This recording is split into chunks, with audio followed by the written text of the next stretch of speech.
Сәлеметсіңдер ме балалар? Қалдарың қалай? Көңіл күйлерің жақсы ма? Балалар, бүгін мен сендермен өте бір қызық жапсыру түрін үйренетін боламыз. Жапсырмас бұрын балалар, бірінші біз нені жапсырамыз? Соны біліп алайық. Спортшы дегенде балалар, сендердің көз алдарыңа кім елестейді?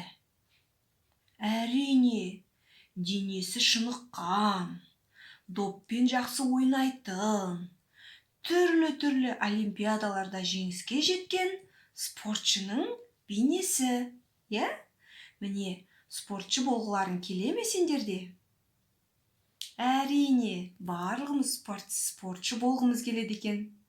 Сол спортшыны бүгін біз өзіміздің қиялымыздағы спортшы бейнесін жапсыратын боламыз. Бірінші, спортшы бейнесіне керекті бөліктерін, дене бөліктерін қиып аламыз. Адамның дене бөліктерін атап шығайықшы, кәне балалар. Басы болады, сосын денесі, сосын қолы, аяғы, мінекей.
Енді балалар, назар аударайық.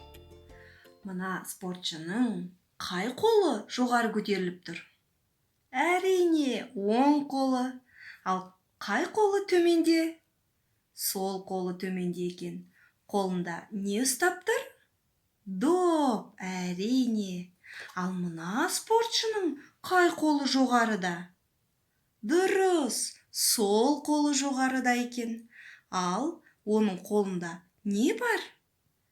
Дұрыс, таспа бар ғой. Ол таспамен би билеп жатыр, Ал мынау доппен ойнап жатыр.